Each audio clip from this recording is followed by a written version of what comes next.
नमस्कार साथियों, स्वागत है आप सभी का सौदागर के आज के इस नए वीडियो में। साथियों, ये सवाल जवाब का 93rd एपिसोड है और लगातार आप लोगों के सवालों का जवाब इन एपिसोड के माध्यम से दे रहे हैं। आपको ये प्रयास कैसा लग रहा है ये हमें कमेंट में लिख के तो बताइए ही, पर साथ ही साथ अगर आपके मन में कोई दुविधा है प्रॉपर्टी खरीदने से पहले तो आप हमें वो भी कमेंट में लिख सकते हैं, या फिर आप अपनी समस्या हम तक क्वेरी कंसर्न फॉर्म के जरिए पहुंचा सकते हैं, जिसका लिंक हमने डिस्क्रिप्शन में दिया हुआ है। चलिए सवाल जवाब की शुरुआत करते हैं और पहला सवाल ले लेते हैं। कल्पेश मालपानी जी ने लिखा है, hi really like your videos, they are quite informative, I have two questions. पहले तो बहुत बहुत धन्यवाद कल्पेश जी, आपने हमारे कार्य को अप्रिशिएट किया और लगातार आप जो है वीडियोस देख भी रहे होंगे। चलते हैं आपके सवाल की तरफ। How to find ready reckoner value as per survey number of a given project, पहला सवाल है और दूसरा भी आपने पूछा है। तो चलिए पहले सवाल का जवाब आपके दे देते हैं। रेडी रेकनर रेट आप IGR-Maharashtra.gov.in से ले सकते हैं। वहाँ पे जैसे ही आप जाएंगे सबसे पहले आपको महाराष्ट्र में किस डिस्ट्रिक्ट के बारे में आपको इन्फॉर्मेशन लेनी है उसे सेलेक्ट करना है। उसके बाद आपको तालुका सेलेक्ट करना है, तालुका के बाद आपको विलेज सेलेक्ट करना है।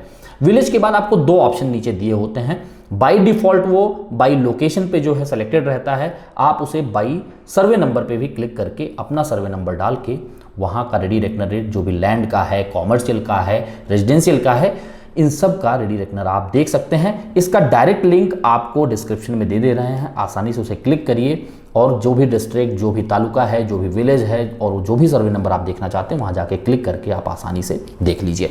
चलिए अगले सवाल की तरफ बढ़ते हैं जो आपने पूछा है second. I am planning to buy resale flat which is a 10-year old project, what should be the price depreciation considered compare to a new flat in terms of price per square feet. देखिए मालपानी जी, पहली चीज, अगर आप resale property खरीद रहे हैं 10 साल पुराना है तो इसमें दो बातों का ध्यान रखना है। पहली चीज़, अगर आपको वो पसंद आ रहा है तो हो सकता है कि उसकी जो कंस्ट्रक्शन क्वालिटी है और अभी जो उसकी सिचुएशन है वो अच्छी ही होगी, तभी शायद आपको वो पसंद आ रहा होगा। या फिर मान लीजिए अगर आप इन्वेस्टर हैं और आप कुछ बातों पे कॉम्प्रोमाइज़ करने के लिए तैयार हैं, जैसे एमिनिटीज़ की हालत वहाँ पे अच्छी ना हो, वहाँ का जो कंस्ट्रक्शन क्वालिटी है वो अच्छा ना हो, तो वो एक अलग चीज़ है। वहाँ पे डिप्रिसिएशन की बात की जा सकती है। वहाँ पे ये भी समझा जा सकता है कि कहीं ना कहीं जो नए प्रॉपर्टी, नए प्लॉट, नए फ्लैट के कॉस्ट है उनसे कम में मिलना चाहिए। लेकिन यहाँ एक बात और समझना बहुत इंपॉर्टेंट है, वो ये है, मान लीजिए अगर उसका कंस्ट्रक्शन क्वालिटी आपको ठीक दिख रहा है और जो एमिनिटीज़ वगैरह हैं वो भी जो है अप टू डेट लग रही हैं आपको, तो ये चीज़ समझ के देखिए कि रियल एस्टेट में 10 साल कोई बहुत बड़ा टाइमलाइन नहीं होता है कि जहाँ पे कुछ खास बदलाव आ जाए। मैंने इसीलिए पहला कंडीशन लगाया, कई बार जो है कंस्ट्रक्शन क्वालिटी अच्छी नहीं होती है, लीकेजेस, सीपेजेस और तमाम जगहों पे पेंट वगैरह पीलअप रहते हैं और आप देखेंगे लिफ्ट वगैरह की कंडीशन अच्छी नहीं रहती, तो वो एक अलग मुद्दा हुआ।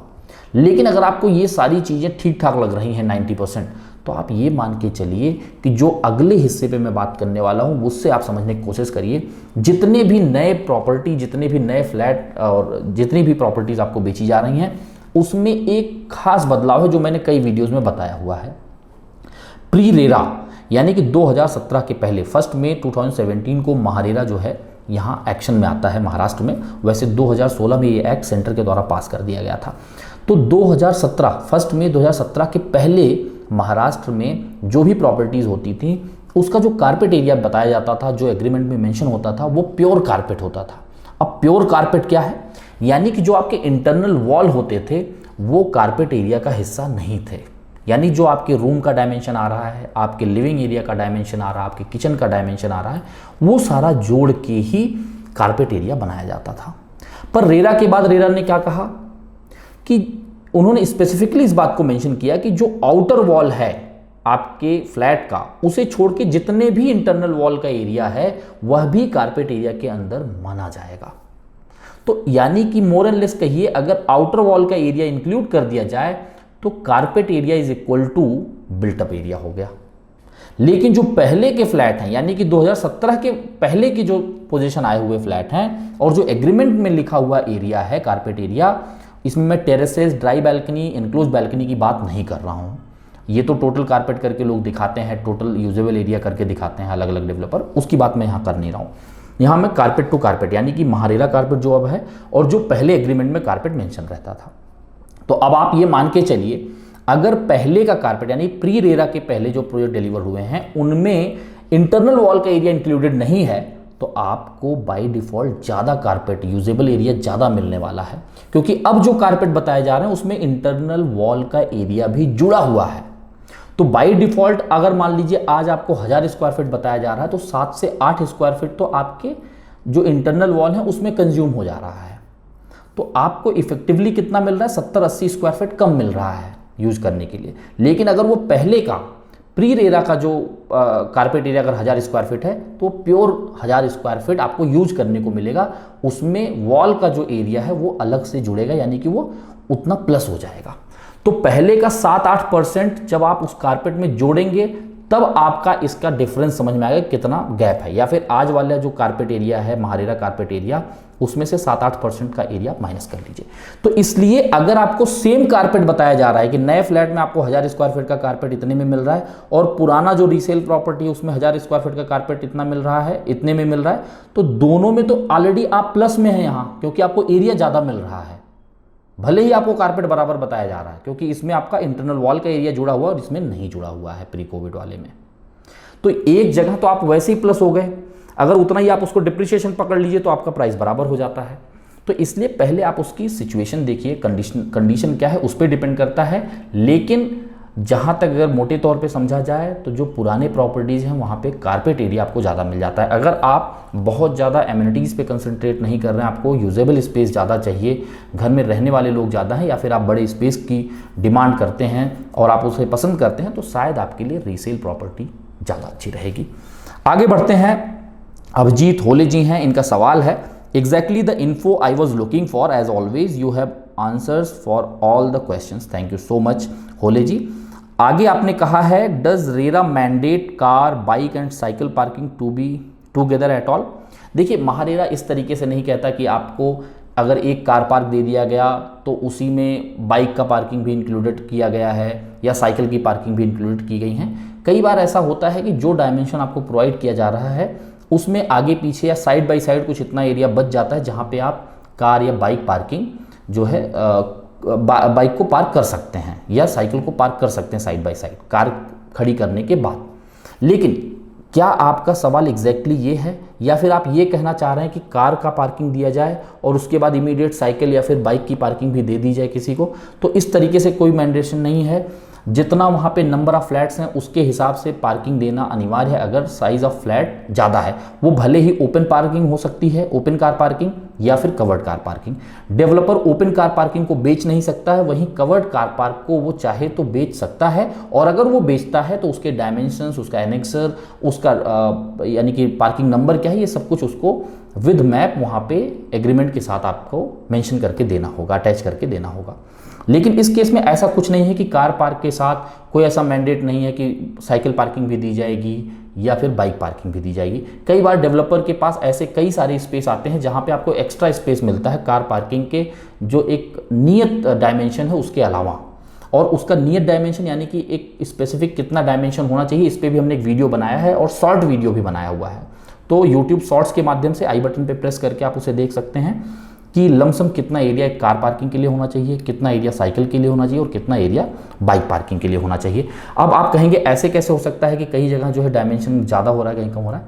क्योंकि पार्किंग के हिसाब से बेसमेंट या फिर स्टिल्ट नहीं बनाए जाते हैं, बिल्डिंग के स्ट्रक्चर के हिसाब से पार्किंग निकलती हैं। कई बार पिलर की स्पेस में, पिलर के जो बीच का स्पेस है वो कुछ ज़्यादा होता है, जिसमें दो पार्किंग तो नहीं बिठाई जा सकती, दो कार पार्किंग, पर एक कार पार्क और प्लस कुछ जो है बाइक या फिर साइकिल का पार्किंग भी वहाँ पे निकल जाता है, यानी कि कुछ एक्स्ट्रा स्पेस निकल जाता है। पर स्पेसिफिकली वहाँ पे ये नहीं कहा जा सकता कि इसे मैं बाइक के लिए ही दे रहा हूँ। हाँ, अगर कुछ सफिशिएंट स्पेस है तो उसे developer as a bike parking mention करके रख सकता है, वो किसी और को भी अलॉट कर सकता है जिसका फ्लैट का साइज छोटा है, या फिर आपके पार्किंग के साथ भी उसे वो अलॉट कर सकता है। तो इस तरीके से कई बार स्पेस आपको ज़्यादा मिल जाते हैं और कई बार जितना कांस्टेंट साइज होना चाहिए उतना ही आपको मिलता है। तो ये चीज़ आपको क्लियर हो जानी चाहिए। आगे चलते हैं। आगे बढ़ने से पहले आप लोग अपनी समस्या कमेंट में लिखिए, वीडियो को लाइक करिए और चैनल को सब्सक्राइब करके बेल आइकन जरूर प्रेस करें। इससे आपको तमाम जानकारियाँ मिलेंगी और हमें प्रोत्साहन मिलेगा। आगे सवाल है मुकेश शर्मा जी का। इन्होंने लिखा है, thanks for your informative efforts. Is property insurance mandatory for availing home loan? My wife is a co-applicant and she has willfully changed her surname on Aadhaar and PAN card after marriage. When we had registered the property, we used her previous surname. Does that create any problem? Please advise. देखिए मुकेश शर्मा जी, पहली चीज़, कोई भी insurance mandatory नहीं है अगर आप home loan ले रहे हैं। आपको जो भी इंस्टीट्यूशन लोन दे रहा है वो इंसिस्ट करता है कि आप उसके साथ एक इंश्योरेंस लेके रखें। वो बैकअप के लिए रखना चाहता है कि मान लीजिए कोई अनफॉर्चूनेट सिचुएशन ऐसी आ जाए तो उसके लिए इंश्योरेंस से उसको पैसा मिल जाए, यानी कि जो भी इंस्टीट्यूट आपको लोन दे रहा है। साथ ही साथ जो आपके को एप्लीकेंट हैं या फिर जो भी आपके नॉमिनी हैं उनको समस्याएं ना झेलनी पड़े ईएमआई के तौर पे। तो ये एक कारण होता है कि लोग इंसिस्ट करते हैं कि आप इंश्योरेंस ले लें, पर ऐसा कुछ मैंडेटरी नहीं है। हाँ, कई बार ऐसा होता है कि किसी का सिविल स्कोर कम हो और वो कुछ ऐसा हो पा रहा है कि जहाँ पे इंस्टीट्यूशन यानी कि जो भी बैंक आपको लोन देने जा रही है वो दुविधा में है कि लोन दे भी सकते हैं क्योंकि इनका जो क्रेडिट स्कोर है कम जरूर है पर इनका ट्रैक रिकॉर्ड अच्छा है, इनकम अच्छा है, लेकिन क्रेडिट स्कोर जो कम है, कई बार आपने डिफ़ॉल्ट किया हो, टाइमली ईएमआई ना पे किया हो, तो उसके चलते वो एक कंडीशन वहाँ पे लगा देते हैं सैंक्शनिंग के साथ कि subject to taking a insurance. तो अगर आप उसमें इस तरीके की सैंक्शनिंग आप ले रहे हैं जहाँ पे क्रेडिट स्कोर के साथ या फिर आपका जो ट्रैक रिकॉर्ड है वो अच्छा नहीं है, उसके लिए उन्होंने एक मैंडेशन दिया है कि भाई आपको इंश्योरेंस लेना होगा तभी हम आपको लोन डिसबर्स करेंगे, तो उस केस में आपके लिए मैंडेटरी हो जाता है। लेकिन अगर आपका ट्रैक रिकॉर्ड अच्छा है, आपका सिविल स्कोर अच्छा है, तो इसके बाद कोई ज़रूरी नहीं है कि आपके लिए इंश्योरेंस लेना ही चाहिए। अगला सवाल जो आप कह रहे हैं कि जब आपने एग्रीमेंट किया तब आपने अपने वाइफ का पुराना नाम, पुराना सरनेम यूज किया, लेकिन शादी के कुछ समय बाद आपने आधार पे, पैन पे जो है उसे अपडेट कर लिया, जैसा कि हर कोई करते हैं, तो इसमें कोई समस्या नहीं है। खासकर जब आप पासपोर्ट के लिए अप्लाई करेंगे फ्रेशली, तो आपका जो आधार होगा उसी के हिसाब से वहाँ पे नाम मेंशन भी होगा और उसके लिए वो गजट करने के लिए कहेंगे। अगर आपका पहले ही बन चुका है पासपोर्ट तो शायद उसमें पुराना सरनेम रहेगा आपके वाइफ का, लेकिन जब नया आप नए उसे रिन्यू करने जाएंगे पासपोर्ट को या नया अप्लाई करने जाएंगे तो वो आपके आधार कार्ड पे लिखे हुए नाम से आपके नाम को चेंज नहीं करने वाले हैं। पहले उसे 2 न्यूज़पेपर में आपको जो है एक तरीके से गजट करना होगा। वो लॉयर आपको एक एफिडेविट करके दे देता है और वो चीज़ आपको किसी भी इंस्टीट्यूशन को, किसी भी न्यूज़पेपर वाले को दे देंगे तो वो उसे पब्लिश भी कर देते हैं छोटे रेक्टेंगल के शेप में। लेकिन अब ये डिपेंड करता है कि आप इसे करा चुके हैं या कराने वाले हैं। तो जब भी आप ये कराएंगे, जिस पेपर में गजट हो रहा है उस पेपर की 2 कॉपी आप अपने पास रखें। उस प्रॉपर सेक्शन को कट करके भी आप रख सकते हैं सेफ्टी के लिए, उसका एक डिजिटल कॉपी भी आप रख सकते हैं। तो आगे आने वाले समय पे मान लीजिए कभी आप उसको रीसेल करने जा रहे हैं तो वो आपके काम आएगा। एक आपके पासपोर्ट पे भी चेंज हो चुका होगा, उसके लिए गजट भी होगा, और तीसरी चीज़ आपके पास आधार में भी वो अपडेटेड नेम होगा और पुराना जो उनका सरनेम वगैरह है वो उनके जो भी सर्टिफिकेट्स वगैरह हैं उस पर तो मेंशन ही होगा। तो इसमें कोई समस्या नहीं आने वाली, आपको परेशान होने की थोड़ी भी ज़रूरत नहीं है। आगे चलते हैं, स्वाति बाबर जी हैं, इन्होंने लिखा है, shall I make pre payment of home loan और invest in mutual funds and why. देखिए स्वाति जी, सवाल बड़ा अच्छा है कि अगर हमारे पास कुछ पैसा एक्स्ट्रा आता है आफ्टर टेकिंग होम लोन तो क्या होम लोन का रीपेमेंट किया जाए या फिर उसे म्यूचुअल फंड में डाला जाए, और दोनों में से अगर कुछ भी किया जा रहा है तो ऐसा क्यों किया जा रहा है, उसके पीछे का कारण भी आपको समझना है। देखिए, अगर आपने अभी जल्द ही होम लोन लिया हुआ है और उसका मैक्सिमम टेन्योर बचा हुआ है पे करने के लिए, तो कहीं ना कहीं अगर आपके पास लमसम अच्छा खासा पैसा आ रहा है तो आप ये भी सोच सकते हैं कि कुछ पोर्शन आप रीपेमेंट में डाल दें और कुछ पोर्शन उसका आप म्यूचुअल फंड में इन्वेस्ट कर दें। अब मैं ऐसा क्यों कह रहा हूँ, क्योंकि अगर लॉन्गर टेन्योर आपका है तो वहाँ पे आपका इंटरेस्ट, शुरू में जो आपका इंटरेस्ट का पोर्शन वो काफ़ी बड़ा होता है। यानी मान लीजिए आपका ईएमआई 50,000 रुपये जा रहा है तो लगभग 80%, तो लगभग आप समझिए 40,000 रुपये सिर्फ इंटरेस्ट में जा रहा है और आपके जो प्रिंसिपल है उसमें कंट्रीब्यूशन सिर्फ 10,000 के आसपास जा रहा है। मैं ये एक टेंटेटिव फिगर आपको बता रहा हूँ। अगर आप इनिशियल टेन्योर में हैं होम लोन के, ये धीरे धीरे जो है आपका प्रिंसिपल का शेयर बढ़ता जाता है और जो आपका इंटरेस्ट का शेयर है वो कम होता जाता है। यानी कि अगर आपने अभी साल 2 साल के अंदर ही होम लोन लिया है, 3 साल के अंदर लिया है, तो ये एडवाइजेबल रहेगा कि आप उसको रीपेमेंट कर दें, क्योंकि वहाँ पे आप अच्छा खासा इंटरेस्ट सेव कर पाएंगे। लेकिन अगर आपका होम लोन एक तरीके से एंड होने वाला है, लास्ट के 5 साल ही बचे हैं, तो वहाँ पे देखिए आपका तो मैक्सिमम इंटरेस्ट ऑलरेडी जा चुका है। अब जो जा रहा है वो मैक्सिमम शेयर आपके प्रिंसिपल का है। अगर आप उसे फोरक्लोज करते भी हैं तो आपको कुछ बहुत बड़ा बेनिफिट नहीं मिलने वाला, अगर आप रीपेमेंट भी करेंगे तो भी बहुत ज़्यादा बेनिफिट नहीं मिलने वाला। ऐसी सिचुएशन में आपको पैसा जो है म्यूचुअल फंड में ही डालना चाहिए। अगर वो सेफ म्यूचुअल फंड आपको लग रहा है, जो भी पोर्टफोलियो आप बनाने जा रहे हैं, और उस पर 12% 13% का आपको लगता है कि एवरेज एनुअल जो है आपको इंटरेस्ट उस पर मिल जाएगा, इनकम हो जाएगा, तो आप उसमें रख सकते हैं। और वहाँ से जब पैसा एक समय के बाद अगर लगता है कि अच्छा खासा कॉर्पस क्रिएट हो चुका है, तो वहाँ से निकाल के आप कुछ हिस्सा जो है फिर रीपेमेंट में या फिर फोरक्लोजर में यूटिलाइज कर सकते हैं, बाकी फंड को आप अपने हिसाब से यूटिलाइज कर सकते हैं। तो यहाँ पे डिपेंड करता है कि आपके होम लोन का टाइमिंग क्या है और जिस म्यूचुअल फंड में आप इन्वेस्ट करने जा रहे हैं वो किस तरह का है, वो रिस्की है या फिर उसमें रिस्क नहीं है, उसमें कितना आपको प्रॉफिट मिलने वाला है, ये सारी चीज़ें आपको जांच परख कर लेनी चाहिए। लेकिन हाँ, यहाँ पे मैं एक चीज़ जरूर कहूँगा, काफ़ी लोग ये सोचते हैं कि बैक ऑफ द माइंड ये चल रहा है कि मेरे पीछे इतनी बड़ी लाइबिलिटी है कि मैंने, किसी ने 50 लाख का लोन ले रखा है, किसी ने 1 करोड़ का, किसी ने 2 करोड़ का, जैसा जिसने प्रॉपर्टी लिया हुआ है, तो चाहते हैं कि मेरे सर के ऊपर जो ये लाइबिलिटी है पहले से खत्म कर दिया जाए। तो जब इस तरह की सोच होती है तो उसमें इंटरेस्ट के बारे में लोग नहीं सोचते हैं कि मुझे यहाँ 7 से 8% ही इंटरेस्ट पे करना पड़ रहा है होम लोन में, जबकि मैं म्यूचुअल फंड में 12% कमा सकता हूँ या 13% कमा सकता हूँ। वहाँ पे ये होता है कि जो प्रेशर है मेंटली कि इतना जो है लोन हमारे ऊपर है, कल को फाइनेंशियल सिचुएशन कैसी हो हमें भी नहीं पता, तो अभी अगर फंड आया है तो let's close it, let's repayment. तो ये अगर मेंटालिटी है तो बिल्कुल आप उसे रीपेमेंट में यूटिलाइज कर सकते हैं या फिर फोरक्लोजर में। लेकिन अगर आप जो है फाइनेंस को अच्छा मैनेज कर लेते हैं, आपका जो फंड फ्लो है वो अच्छा खासा बना हुआ है, तो बिल्कुल आप किसी भी जगह इस सेफली इन्वेस्ट कर सकते हैं जहां पे आप अच्छी खासी अर्निंग लें, और उसका एक पार्ट जाके एक समय के बाद जब अच्छी खासी अर्निंग आपको यहाँ मिल जाए इन्वेस्टमेंट से, तो उसे आप एक तरीके से प्री क्लोजर या प्री पेमेंट के हिसाब से यूटिलाइज कर सकते हैं। लेकिन अगर आपका लोन शुरुआती टेन्योर में है तो जरूर आपको एक बड़ा हिस्सा इसमें रीपेमेंट पे यूटिलाइज करना चाहिए, क्योंकि शुरू में आपका इंटरेस्ट पोर्शन ज़्यादा जा रहा है। चलिए आगे बढ़ते हैं। नाजिमा कादरी जी हैं, इनका सवाल है, sir we have book 2 BHK duplex in Gera world of joy, can you please let us know if the amenities for Gera world of joy and Gera planet of joy would be common, though the CRM of the project is saying that the amenities would be different. देखिए नाजिमा जी, पहली चीज़, दोनों project अलग हैं। जरूर दोनों project का जो location वो एक ही है, उबाले नगर वाघोली, जो कि अब कॉर्पोरेशन का हिस्सा है, जिसे कई बार डेवलपर अपर खराड़ी के हिसाब से भी कहते हैं, पर दोनों प्रोजेक्ट डायगोनली अपोजिट हैं एक दूसरे के। यानी कि दोनों प्रोजेक्ट की एमिनिटीज़ अलग होगी, दोनों प्रोजेक्ट का अलग सोसाइटी फॉर्मेशन होगा, तो आपस में कोई भी एमिनिटीज शेयरिंग नहीं होगी कि यहाँ के लोग वहाँ जाएं या वहाँ के लोग यहाँ आएँ।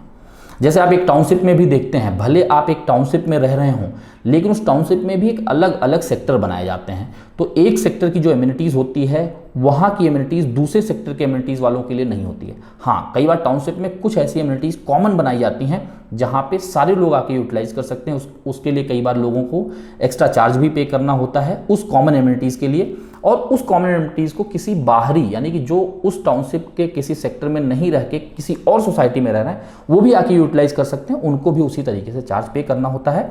तो यहाँ पे जो आप पूछ रही हैं स्पेसिफिक सवाल, गेरा वर्ड ऑफ जॉय, गेरा प्लैनेट ऑफ जॉय, दोनों प्रोजेक्ट अलग हैं, दोनों का सोसाइटी फॉर्मेशन अलग होगा और दोनों के एमिनिटीज़ बिल्कुल अलग अलग होंगे। उसमें कोई भी एक दूसरे से कॉमन नहीं रहने वाले हैं, कोई भी एमिनिटीज़। आगे चलते हैं। ऋत्विक बैनर्जी जी हैं, इनका सवाल है, I have concern regarding my parking, in my agreement parking section is just mentioned as semi covered parking canopy will be provided by builder, however no mention of dimension, actual allotment of parking space or annexure of parking is provided. I came to know about these things through your videos. What can be done now? Can I request such things now, and what if the builder denies it? Project is in under construction. देखिए ऋत्विक जी, पहली चीज, जब आपको open parking दिया जा रहा है, semi covered parking दिया जा रहा है, तो जाहिर सी बात है ऑन पेपर डेवलपर ने आपसे पैसा नहीं लिया है पार्किंग के नाम पे।